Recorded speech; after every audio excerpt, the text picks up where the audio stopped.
Good morning students. आज का जो हमारा टॉपिक है chapter number 3 glimpses of the past.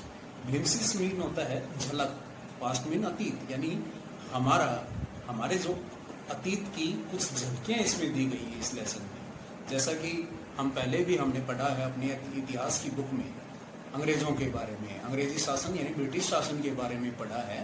उसमें हमने ये भी पढ़ा है कि सबसे बड़ा जो स्वतंत्रता संग्राम हुआ था वो 1857 में हुआ था और ईस्ट इंडिया कंपनी की जो नींव रखी गई थी भारत के अंदर वो 1600 ईस्वी में रखी गई थी। धीरे धीरे इन्होंने अपने साम्राज्य का विस्तार करके मुगलों का पतन कर दिया और फिर अपने नए नए रूल्स बना करके इंडियन जो बचे कुचे जो शासक थे, इंडियन शासक जो थे, भारतीय शासक जो थे, उनका भी पतन होने लगा।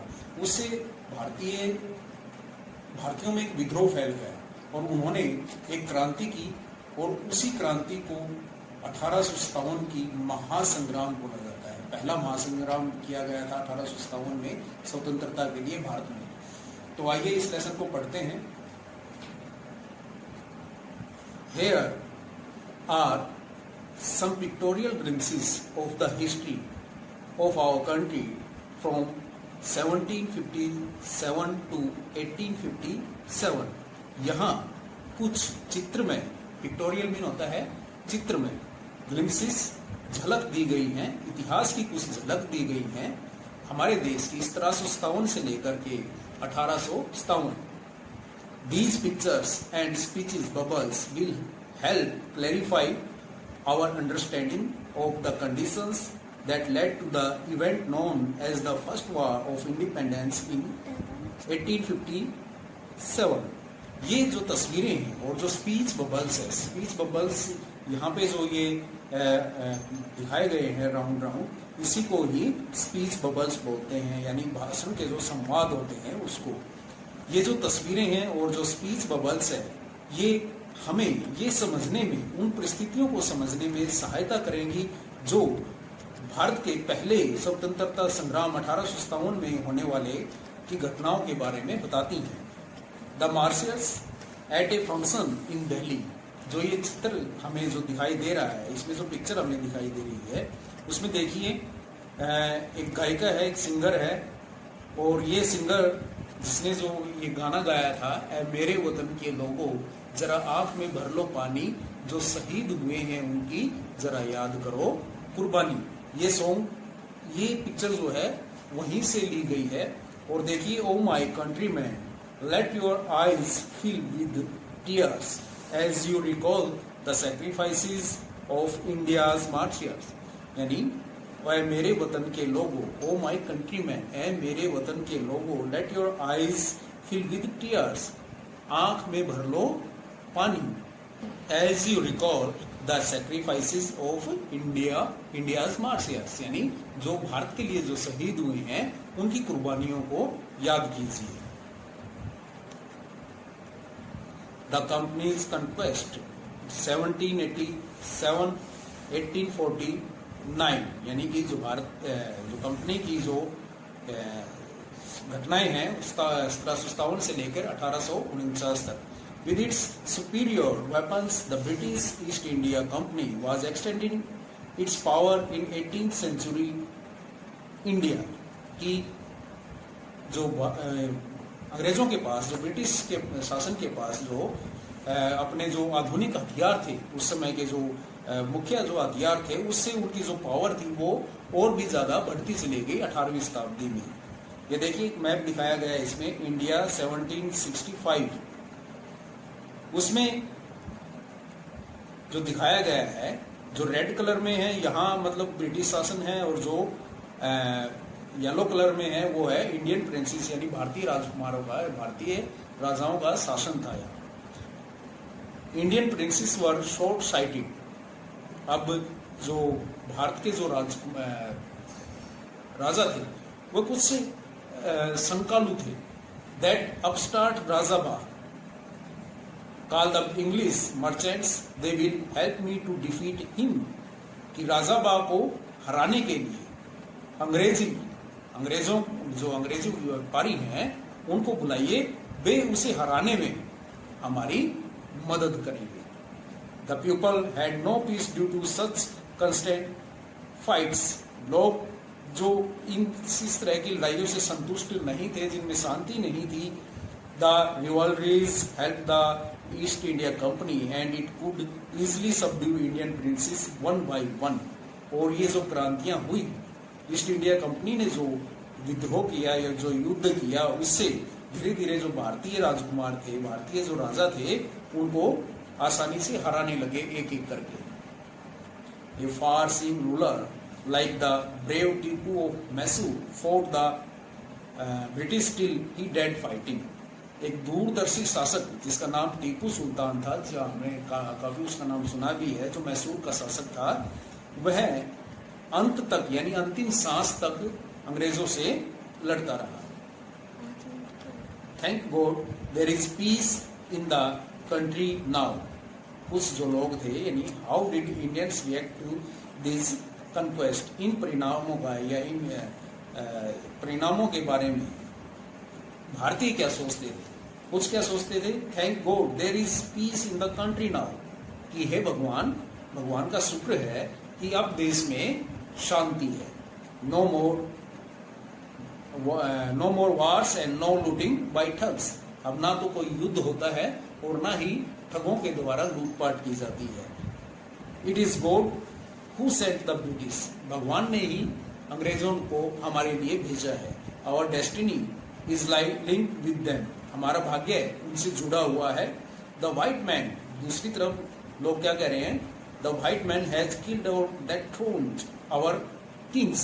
जो अंग्रेज हैं, गोरे लोग हैं, उन्होंने हमारे राजाओं को मार दिया है। दैट थ्रोन मीन होता है राजगद्दी से उतारना, राज सिंहासन छीनना, और हमारे राजाओं को राजगद्दी से उतार दिया। Some kings were not good but after all they were of this land. कुछ राजा अच्छे नहीं थे, लेकिन फिर भी वो हमारी जमीन से जुड़े हुए थे, हमारे देश के राजा थे।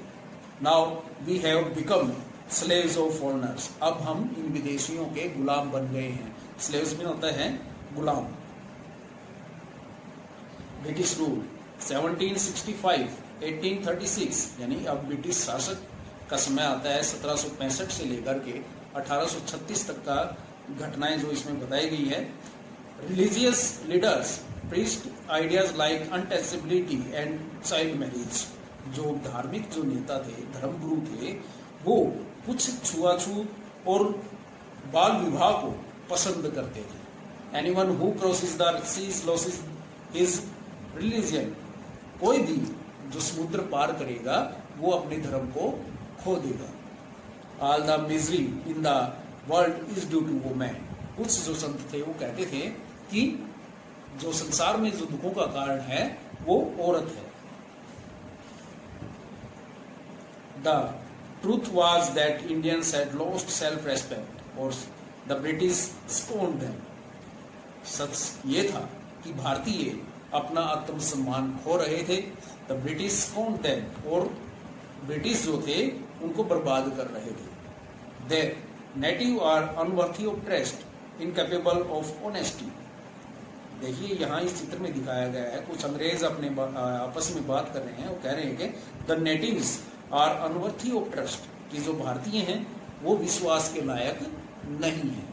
इनकैपेबल ऑफ ऑनेस्टी, और ना ही वे ईमानदार है। True your honour but I am honest. आप सच कह रहे हैं लेकिन मैं तो ईमानदार हूं। Being merchants the British wanted quick profits. Their heavy taxes forced farmers to abandon their fields. कि एक व्यापारी के रूप में ब्रिटिश जो थे वो और ज्यादा यानी जल्दी फायदा चाहते थे। देयर हैवी टैक्सेस, उन्होंने उनके जो भारी जो कर लगा दिए थे, जो उन्होंने किसानों को जमीन छोड़ने पर मजबूर कर दिया। But your man are taking all my crop. लेकिन तुम्हारा आदमी हमारी सारी फसल लेकर चला गया है, मेरी सारी फसल लेकर के चला गया है। You are still in arrears. If you don't pay next week I will send you to jail. लेकिन अब भी तुम पर बकाया है। अगर तुमने अगले हफ्ते तक पैसा नहीं दिया तो तुम्हें जेल भेज दिया जाएगा। Still the British invented their methods which gave them more profits. अब भी ब्रिटिश जो है नए नए तरीके खोजने में लगे हुए थे जो उनको ज्यादा फायदा दे सके. The goods manufactured in England should not have any import duty when brought into India. जो सामान इंग्लैंड से यहाँ लाया जाता है उस पर कोई टैक्स नहीं लगना चाहिए.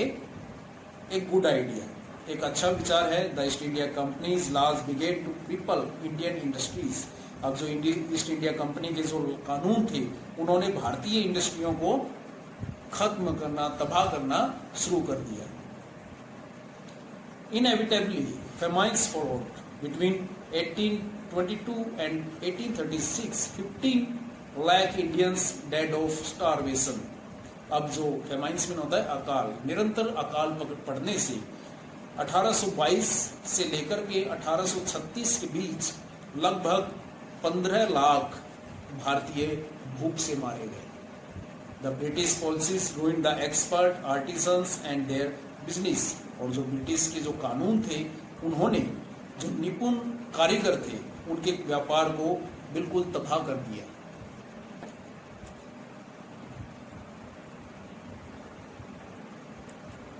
राजा राम मोहन राय 1772 1833, यानी राजा राम मोहन राय 1772 से लेकर के 1833 तक की जो घटनाएं हैं वो दी गई हैं. Raja Ram Mohan Roy, a learned man from Bengal, understood what was wrong with the country. Raja Ram Mohan Roy जो एक शिक्षित आदमी थे, बंगाल से थे, वो समझ गए थे कि भारत के साथ या अपने देश के साथ क्या गलत हो रहा है. Let us not despise ourselves. Our ancient culture is great.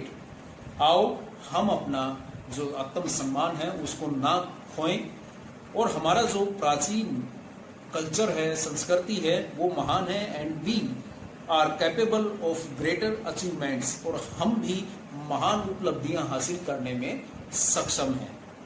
We must first reform our society. सबसे पहले हमें अपने समाज को मजबूत करना है. Superstitions have been ruined us. Superstitions में होता है अंधविश्वास. जो अंधविश्वास है वो हमें बर्बाद कर रहा है. He told his wife Uma. उसने अपनी पत्नी उमा से कहा, cows are of different colors, but the color of their milk is the same. कि गायें जो हैं वो अलग अलग रंगों की होती हैं लेकिन उनके दूध का जो रंग होता है वो एक जैसा होता है. Different teachers have different opinions. अलग अलग अध्यापकों की, अलग अलग शिक्षकों की अलग अलग राय होती है. ओपिनियंस मीन राय. But the essence of every religion is the same. लेकिन हर धर्म का सिर्फ एक ही मकसद होता है जो एक जैसा ही होता है. जो भी मकसद होता है वो एक जैसा ही होता है. He was attracted by science and modern knowledge. वे विज्ञान और आधुनिक ज्ञान की तरफ प्रभावित हुए. Knowledge should be practical and scientific. जो नॉलेज, जो ज्ञान है वो प्रैक्टिकल और वैज्ञानिक होना चाहिए. He started newspaper, but the suspicious British stopped them in 1823. उन्होंने एक अखबार चालू किया, प्रकाशन किया एक अखबार का, लेकिन शंकालु ब्रिटिश ने उसको 1823 में रुकवा दिया. He crossed the seas and went to England. उन्होंने सागर पार करके वे इंग्लैंड गए. To see what made the British powerful there, he told them. और उन्होंने वहां देखा कि ब्रिटिशों को या ब्रिटिश सरकार को पावरफुल कौन बना रहा है. और उन्होंने वहां के लोगों से कहा, We accept you as rulers. कि हम आपको एक शासक के रूप में स्वीकार करते हैं. And you must accept us as subject. लेकिन तुम्हें भी हमें एक प्रजा के रूप में स्वीकार करना चाहिए. But you must remember the responsibility as ruler also to his subject. और आपको अपनी जिम्मेदारियां भी अपने एक शासक के रूप में अपनी प्रजा की तरफ भी जिम्मेदारियां समझनी चाहिए.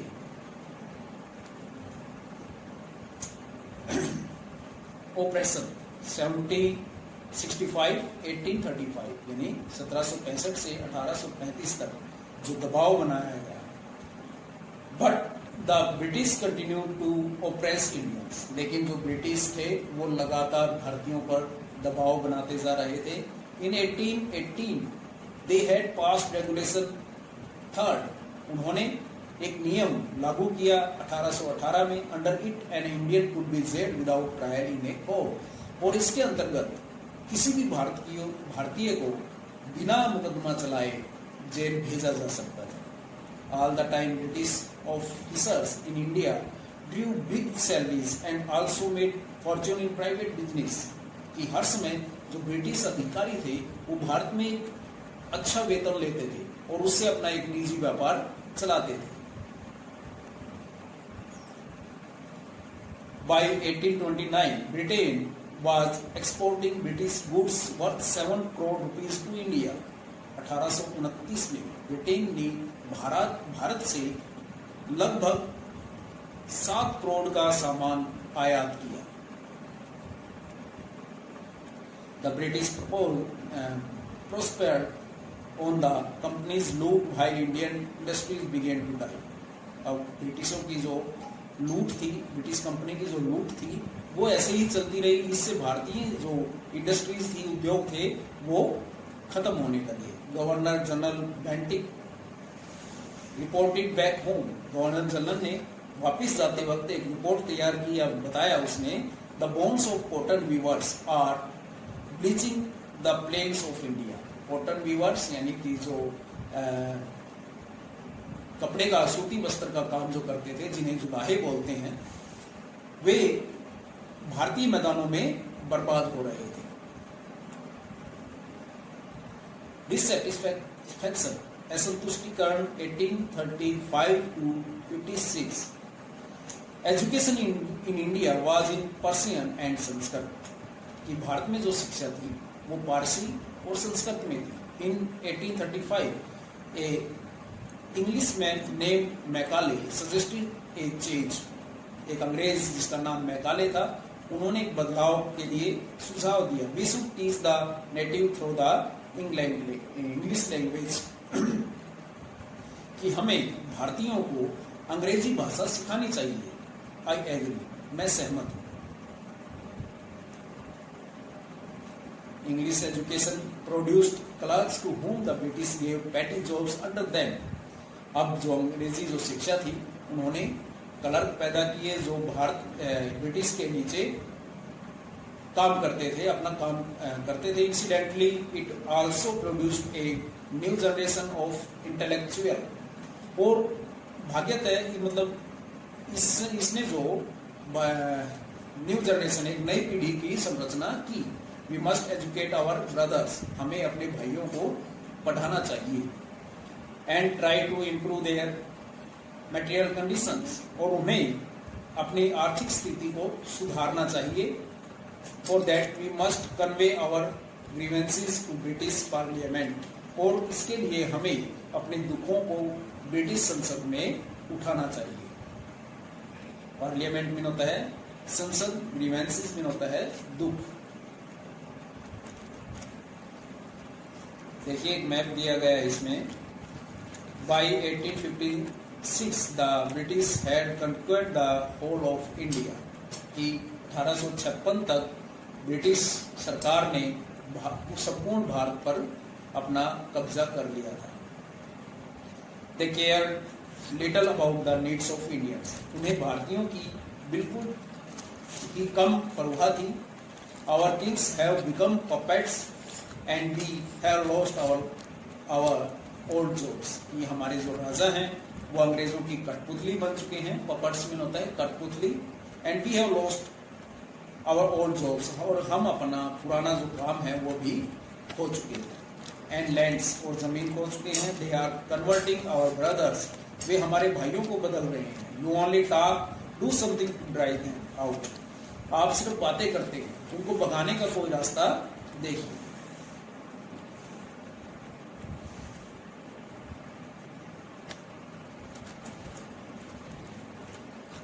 The Sparks 1855-57 taxes continued to ruin the peasants, कि जो लगातार जो कर थे वो किसानों को बर्बाद कर रहे थे। इन बंगाल द संथाल एक समूह का नाम है, who had lost their lands under new land rule, जो नए नियमों के कारण अपनी जमीन को खोते जा रहे थे, became desperate, उन्होंने विद्रोह कर दिया, नाराज हो गए। In 1855 they rose in rebellion and massacred European and their supporter alike। 1855 में उन्होंने विद्रोह कर दिया बहुत बड़ा, और उन्होंने जो ब्रिटिश सरकार के जो समर्थक थे उनको मार गिराया।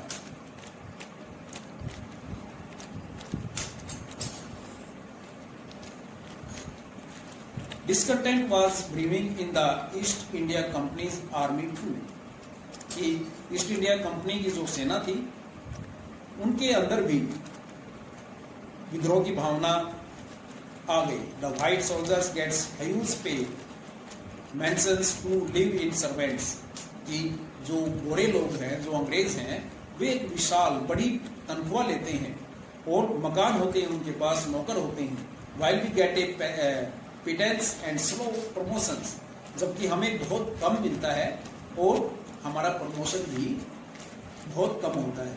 द अंग्रेज से कस टू क्रॉस द सी, अंग्रेज हमें समुद्र पार करने के लिए कहते हैं, which is against our religion, जो हमारे धर्म के विरुद्ध है। Who is the topi wala to abolish our age old custom, ये टोपी वाला कौन है जो हमारे रीति रिवाजों को बदलने की कोशिश कर रहा है। We must drive out the Angrez, हमें अंग्रेजों को भगाना ही पड़ेगा। Thousands of other sepoys revolted, हजारों सिपाहियों ने क्रांति कर दी। They were stripped of their uniforms, उन्होंने अपनी यूनिफॉर्म्स यानी पोशाक जो थी, जो वर्दी थी, वो उतार करके फेंक दी। Few Englishmen had cared to understand Indian customs or the people's mind, कुछ अंग्रेज जो थे वो भारतीयों के रीति रिवाजों को समझते थे, उनकी परवाह करते थे।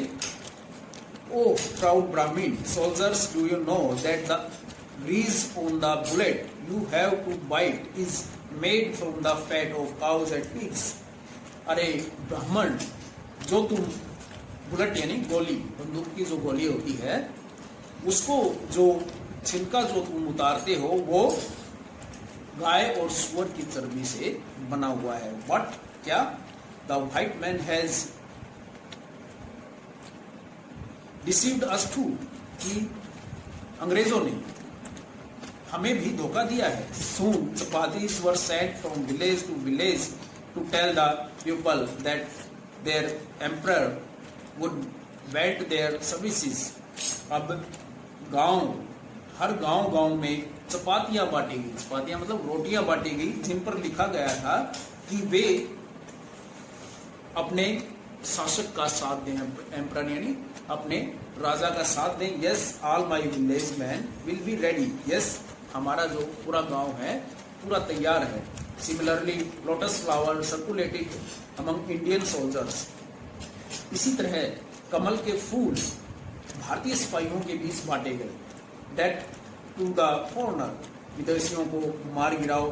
The masses gave all help and shelter to the patriots, गांव वालों ने सभी सहायता देने की, उन देशभक्तों की सहायता देने का वादा किया। Revolt 1857, then there was a violent outbreak at Meerut, फिर एक मेरठ में क्रांति हुई। The sepoy march to Delhi, सिपाहियों ने दिल्ली की तरफ कूच किया। Long live our emperor Bahadur Shah, हमारे बहादुर शाह जो राजा है उनकी विजय हो। द रिबेलियन स्प्रेड वाइडर, और क्रांति चारों तरफ फैल गई। Many landlords had lost their lands because of the British policies and they were so, काफी जो लैंडलॉर्ड्स थे, किसान जो थे, उन्होंने ब्रिटिश पॉलिसीज के कारण, ब्रिटिश कानूनों के कारण अपनी जमीनों को गवा दिया था और वो भी नाराज थे, विद्रोही हो गए थे। The white man's rule must end, कि अंग्रेजों का शासन समाप्त होना चाहिए। Yes, we will help you, बिल्कुल हम आपकी सहायता करेंगे। द फाइट फॉर फ्रीडम 1857, आजादी के लिए लड़ाई। Many farmer rulers like Begum Hazrat Mahal of Lucknow were bitter, कि लखनऊ की जो शासिका थी बेगम हजरत महल, वो भी नाराज थी। The white man has taken away my kingdom, अंग्रेजों ने मेरे साम्राज्य को ले लिया है। पॉपुलर लीडर्स लाइक मौलवी Ahmadullah of Faizabad told the people, Faizabad के मौलवी अहमदुल्ला ने लोगों से बताया, राइज ब्रदर्स राइज, द अंग्रेज इज रूइनिंग आवर लैंड, उठो भाइयों उठो, जो अंग्रेज हैं वो हमारे जमीनों को बर्बाद कर रहे हैं। अजीमुल्ला खान टोल्ड तात्या टोपे, अजीमुल्ला खान ने तात्या टोपे से कहा, we should have Peshwa Nana Saheb as our leader in this war of independence, कि हमें पेशवा नाना साहब को इस स्वतंत्रता की लड़ाई में अपना नेता चुनना चाहिए। 80-year-old Kanwar Singh of Bihar received A bullet in his wrist, Bihar के 80 साल के बुजुर्ग जो कुंवर सिंह थे, उनको बाजू में एक गोली लगी। Mother Ganga, this is my last offering to you, और उन्होंने, देखिए जैसे चित्र में दिखाया गया है, उन्होंने अपना हाथ काट करके गंगा में बहा दिया और कहा कि माँ गंगा, ये मेरी एक अंतिम भेंट है तुम्हें। तो बच्चों, इस लेसन को अच्छी तरह से याद करना है, पढ़ना है, और इस चैनल को भी सब्सक्राइब करना है, बेल आइकन दबाना है, ताकि इसी तरह से लॉकडाउन के दौरान आपके पास अच्छे अच्छे तरीके से जो है ना लेसन्स पढ़ा करके आपको दिए जाएं, ताकि आपकी पढ़ाई भी डिस्टर्ब ना हो और आप घर पे ही रह करके अपना काम सुचारू रूप से कर सकें। Thank you.